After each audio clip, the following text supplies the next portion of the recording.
All statements and opinions expressed by guests of the Adult in the Room podcast are strictly their own and do not necessarily reflect the beliefs or opinions of the host, producers, or advertisers. All interviews are presented in their most complete possible form in the interests of free speech. No statements should be interpreted as financial, legal, or medical advice. Listener and viewer discretion are strongly advised.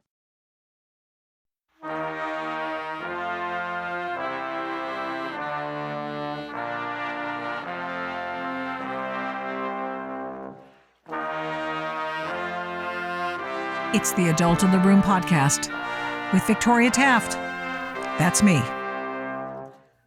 So, that asteroid we've all been fearing finally hit the other day. Welcome to the Adult in the Room podcast with Victoria Taft. And that asteroid aimed for the media space, and it landed in the middle of Fox News.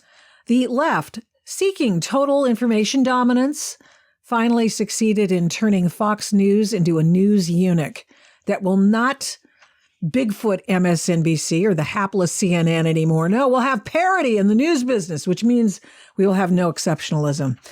Tucker Carlson, the exceptional person at Fox News, was just blown out. His Tucker Carlson Tonight program was regularly in the top-rated cable news program slot. It was usually between him and The Five. His show on The Five had more than 3 million viewers per night. His nightly monologues became must-see viewing, the way our parents and grandparents relied on Johnny Carson's monologues for laughs and to indicate the cultural tells of the day. Speculation abounds about why Carlson was cut loose. He was too big for his britches. He said bad things about his coworkers. There was a big lawsuit. And we'll go over all those, but there's one more big one that may make the most sense. And I'm going to ask Tim Graham, who's with the Media Research Center's NewsBusters. He is the executive editor of NewsBusters. And if Brent Bozell is the heart of NewsBusters and of the Media Research Center, Tim Graham is the soul. And he's been... I'm turning to him because I can speculate all day long and have often at PJ Media since Tucker Carlson left. But Tim actually knows things. Welcome to the Adult in the Room podcast, Tim Graham. Thank you. Thanks for slumming. This is awesome. Okay. Lots of different speculative things, ideas about what happened to Tucker Carlson. And okay, what do you think happened? Well, when Rupert Murdoch's Wall Street Journal is suggesting to us that they felt he was too insubordinate, said too many things that the bosses didn't like, that could be it. I certainly don't think that this was something about how he was too conservative. It feels to me like it's more of a who's in charge here. And I think that a clash of egos. Really? I mean, if he's still a mystery, Don Lemon being fired from CNN is not a mystery. It's just the only mystery was the delay. They said, we need to fix the ratings. Let's put Don Lemon in the morning. No. Said no one ever, except at CNN. So, yes, obviously the mystery here, as you suggest, is that Tucker was the highest rated personage. And, this is mysterious. It's more mysterious than when they let Bill O'Reilly go. They had to settle a bunch of lawsuits. At that time, that certainly felt like a huge change for Fox.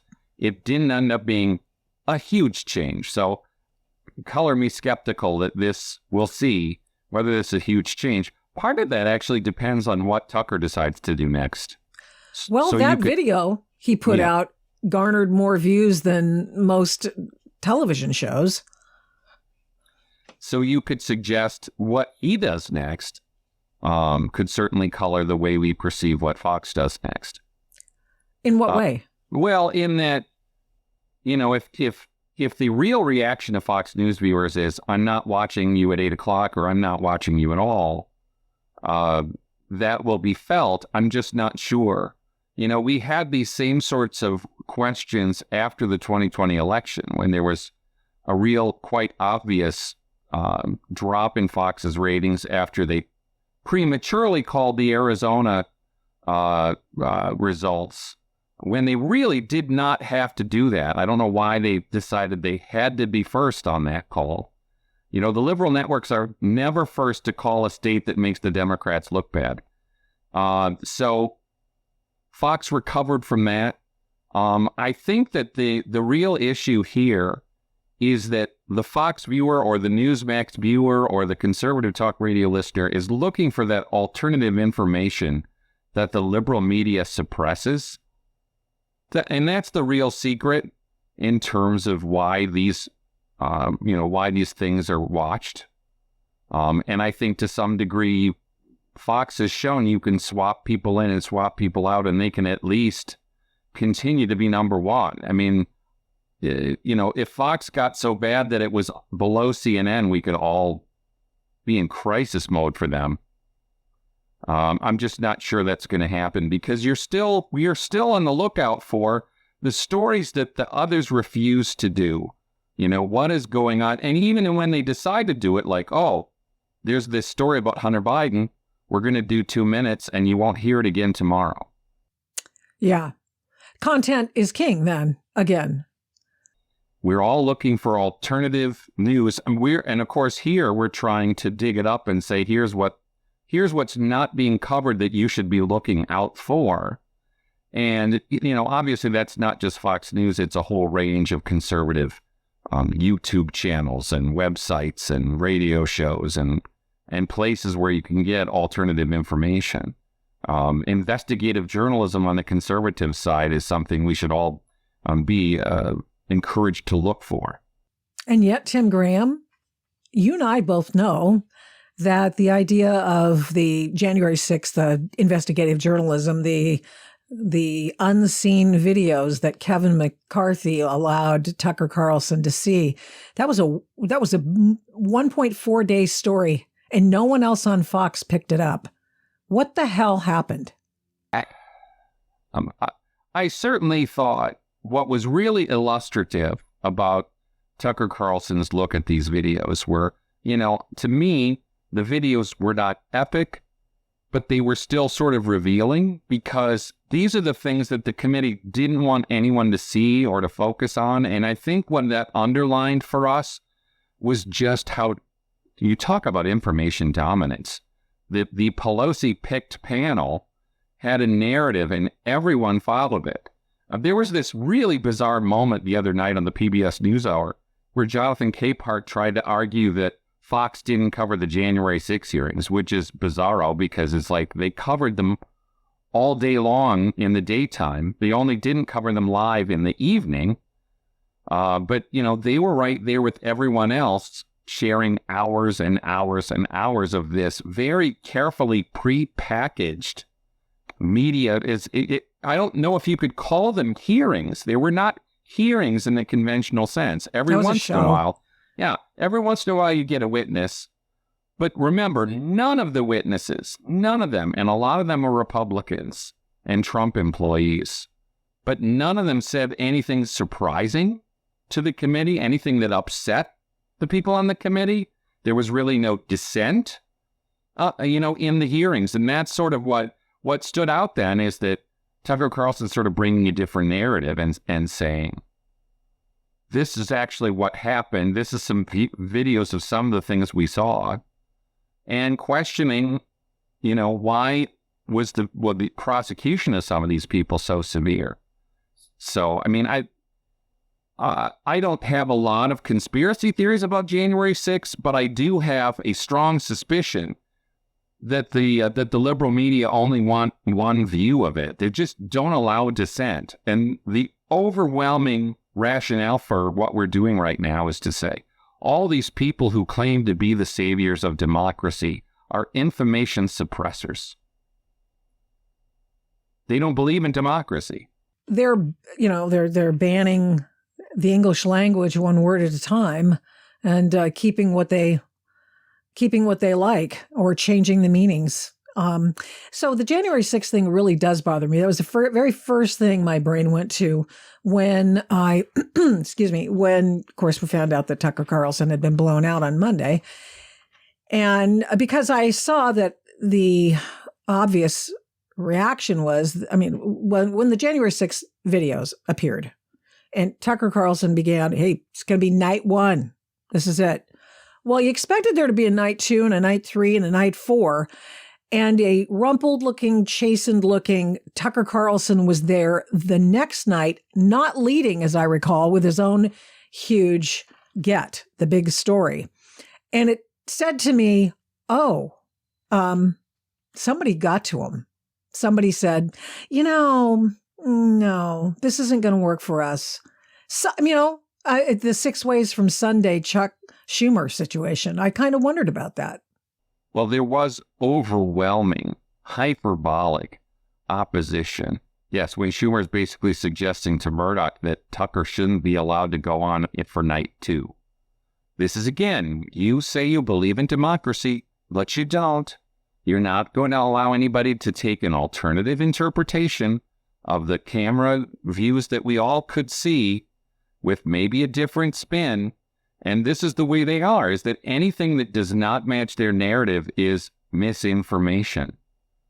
And so, I think that the interesting thing here was just the hyperbole from the liberals. We had, Ken Burns, the PBS omnipresence, is sort of like comparing Tucker to Hitler and Stalin or something. I mean, and that's where you're, this is dangerous, that there's an alternative point of view. I mean, that may be the mentality over there at PBS. We'll take your dollars, punch you in the face, and say, thank us now.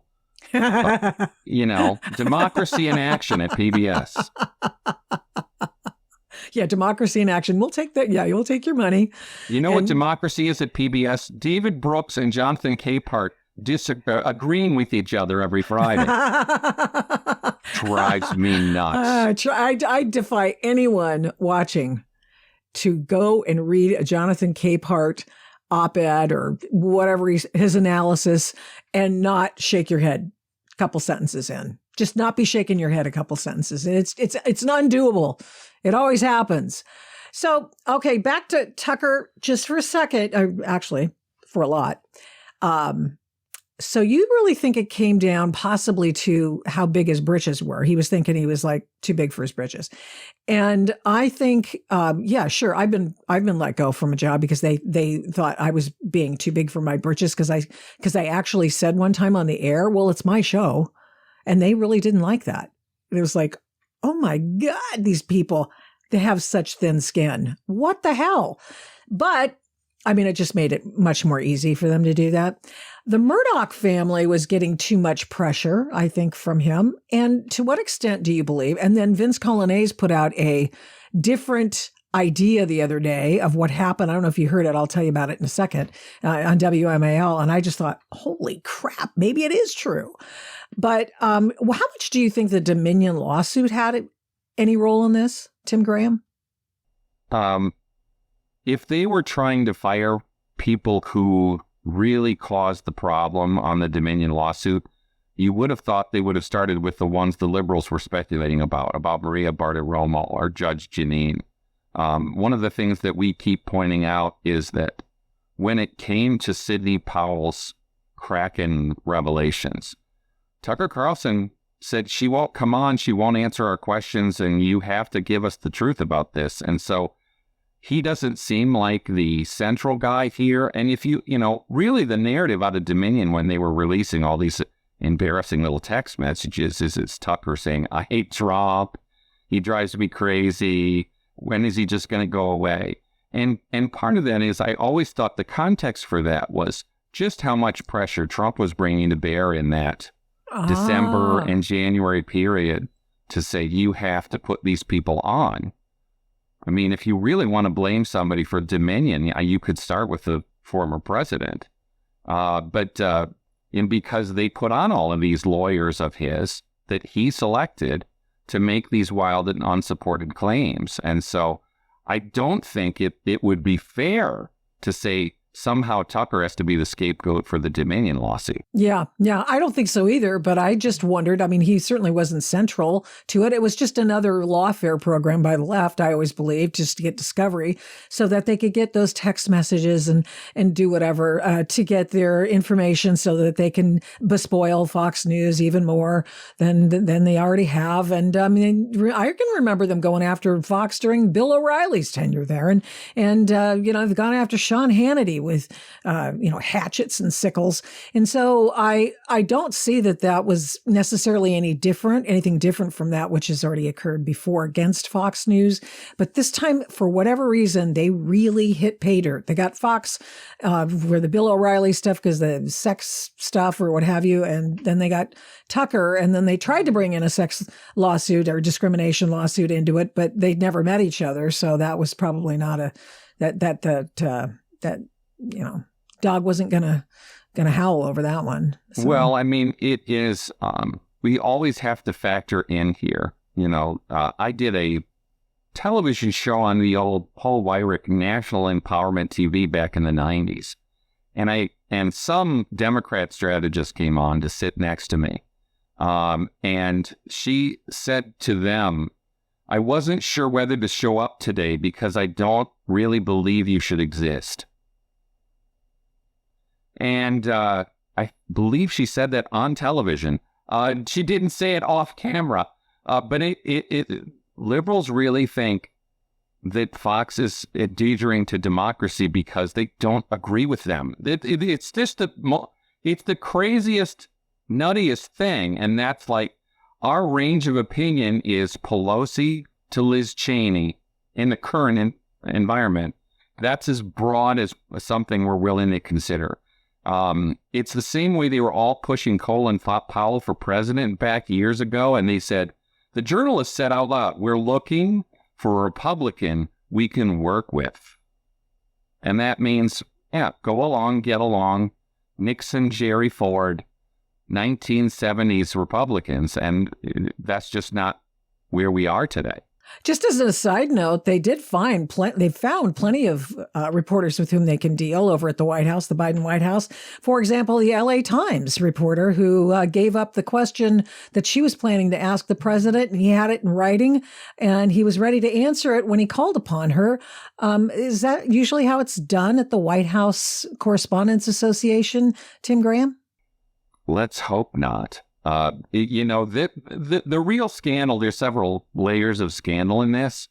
Yes, the first one is these people all run around talking about how independent they are. Obviously, the comedy of the liberal media on these events is when there's a Republican in the White House, they're all like, it's our job to be difficult. Yeah. It's our job to dissent, and it's our job to hold power accountable. And then, they put a Democrat in the White House, and it's our job to ask them what enchants them about being president.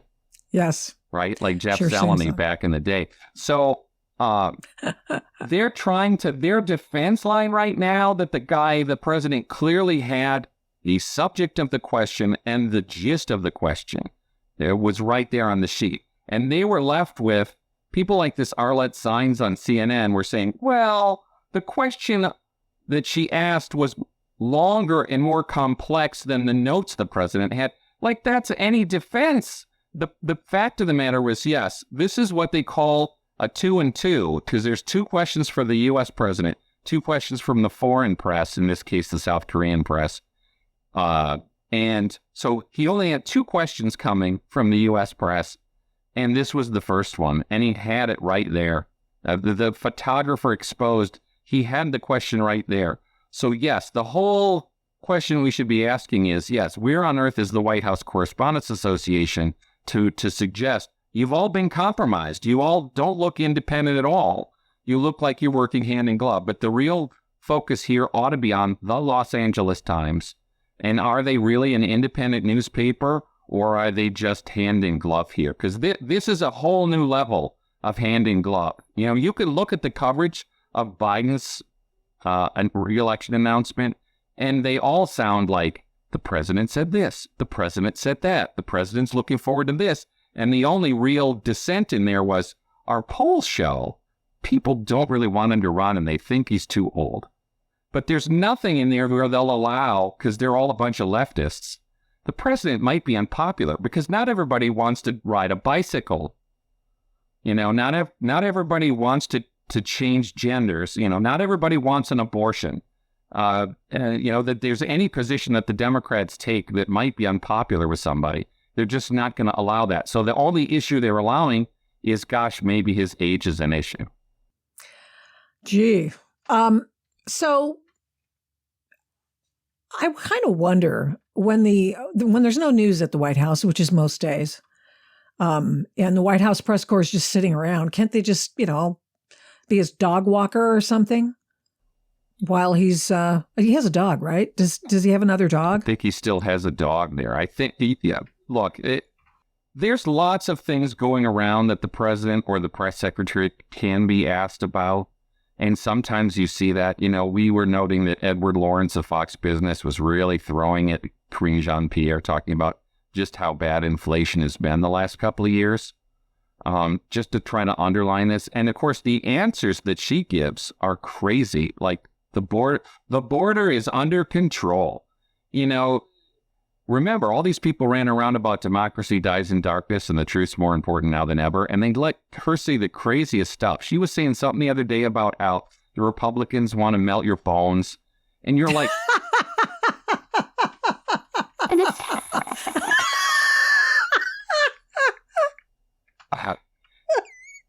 where are the fact checkers? We make that joke all the time. The president's 3-minute announcement was chock full of lies and mean-spirited claims. And the worst claim of all was saying, we believe in honesty. No, you don't. We believe in being decent. That's why we call you Jim Crow 2.0. So, the idea that they have the stenography there are people there in the White House press corps who can ask a tough question. To me, the obvious question that you would have asked Biden in this press conference yesterday is, why is Hunter living in the White House right now? Is he trying to avoid the stripper baby mama? And the other scoops that have recently surfaced about Hunter Biden that the networks will acknowledge for 2 minutes and then go back to. Zoe Zephyr in Montana changing the world for people who can't accept what's in their pants. Oh, yes. God bless her. No. I had the one last thing I wanted to ask you about with respect to Tucker Carlson, and that is, so Vince Coglianese, WMAL, worked with Tucker at the Daily Caller. Did you hear this one? This was really pretty interesting. So the Murdoch brothers, or at least the Murdoch family, decided on Friday night that Tucker Carlson would not have a job on Monday morning. And I've read that timeline. It's Friday nights when they made the decision. Friday nights, of course, when Tucker Carlson spoke at the Heritage Foundation and their 50th anniversary and talked about things that are transcendent of news, spoke of the good and evil, right and wrong, and how when they ask you to make a political position on something, you've got to be able to decide if it's the good or the bad. And so Vince is talking about this, fine. And I've listened to the whole speech, and he was speaking about prayer and, how we've got to just come together as a country and all this other jazz. Okay. Were you there by any chance, Tim Graham? Okay. So anyway, so Vince says, well, Friday night, I don't even know if he knew that at that point that Friday night was the night, but Friday, Tucker makes this speech and he said, Vanity Fair just recently did one on, or I guess within the last couple of years, on Rupert Murdoch and how he had been betrothed to a woman and how the woman was pretty out, she's a Christian, but she really felt like the hand of God was on Tucker Carlson and told Rupert Murdoch that. And I guess the family couldn't get rid of her fast enough. She ends up on the outs. Tucker starts talking about God and prayer. And the next thing you know, he's out. Do you think that is possibly what happened here as well? maybe fold it in a little bit? I might think that this was already sort of in the works before the speech, but I this is, again, part of the mystery. I would say this. I don't trust Vanity Fair about nothing. Gabriel Sherman is not somebody who I find to be a reliable reporter. He's marinated in hate. He's writing for a Fox-hating audience, so I'm going to take that with a huge mountain of salt when he tries to make these claims. I'll say this. There are personalities at Fox who have made it very clear they sell books about their devotions, their religion. Shannon Bream has done it. Haley McEnany's done it. I think the Duffys have done it. So I don't think that Fox is against Christians per se. I will say Fox News is a Manhattan-based news corporation that is and has been for a long time pretty pro-LGBT. So they wouldn't be somebody you would accuse of being a Pat Robertson-style network. I got in some trouble years ago, I guess it was back in 2008, when I dared to say on Fox and Friends that Rachel Maddow was a lesbian. And that was apparently the wrong thing for me to say because it sounded disapproving. But I think the question was, is MSNBC going to move to the center now? I'm like, not with that chick. I should have been in more trouble for saying chick. I didn't say chick. I always joked, I thought if I was going to get in trouble for that, I could have been make it a good foul against Rachel Maddow. So I don't think religion is at the center of it. There could be some sort of distaste for his general spiels, maybe. I don't know. I mean, it's intriguing about Tucker versus a Hannity, where there's really sort of a difference of opinion from 1 hour to the next, certainly on something like Ukraine. And so you won't see that at CNN or MSNBC. You don't see a difference of opinion from 1 hour to the next. It is really one, unified mind across the schedule. Mm-hmm. How's Sean Hannity's ratings doing? Well, I think to me, it's like Hannity has been very clear about saying he's not a journalist. And so that's always disappointed to me on some level. It's like, well, that's kind of what we're looking for. But I think that I'm not sure it's a selling point, Sean. It's a good hour of talk radio and television, So, I think conservatives need to take the concept of journalism and say, we're for this. They always want to suggest that somehow we're against journalism. And what they're saying here is, if you object to our liberal bias, well, you just hate journalism. I was on one of these panels and he said, Tim, why do you hate democracy?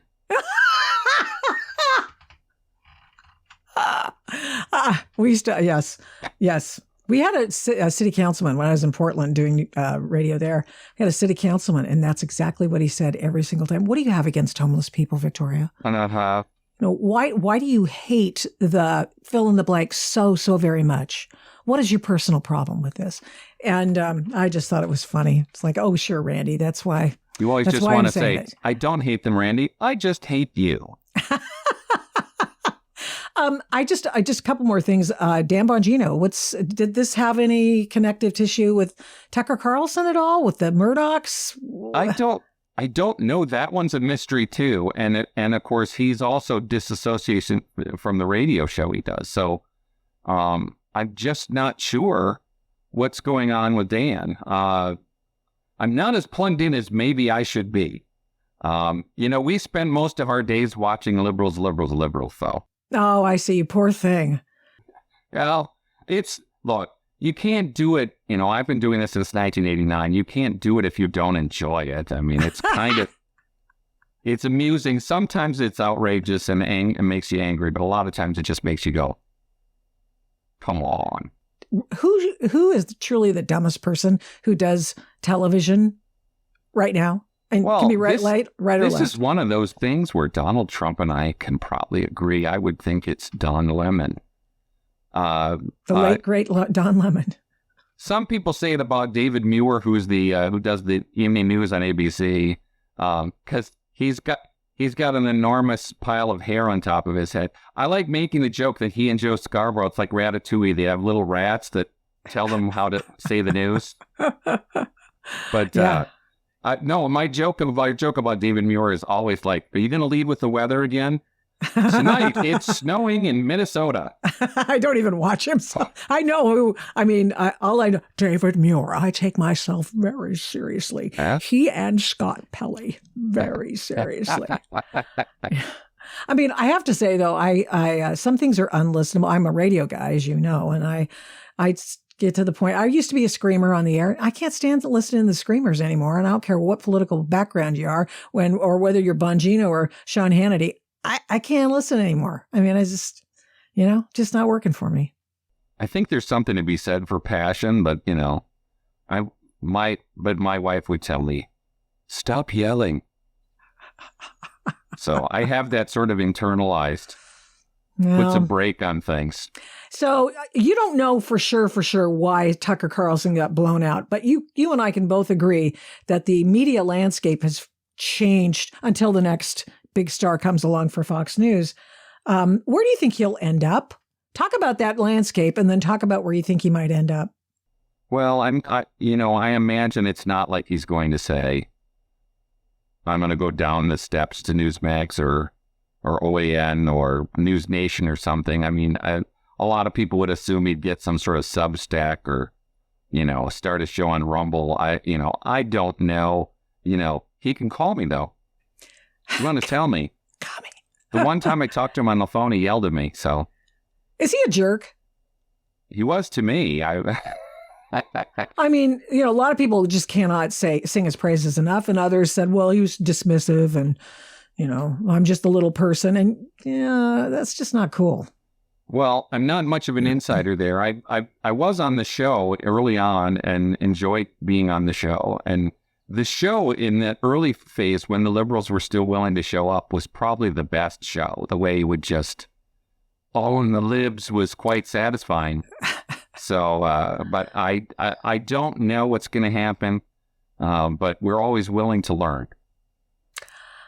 Well, and that's what we appreciate about NewsBusters. And thank you so much, Tim Graham, NewsBusters executive editor, for coming on the Adult in the Room podcast. I really appreciate it. You're just a gem. Thank you so much. Thank you, Victoria. Thanks for listening to this episode of the Adult in the Room podcast.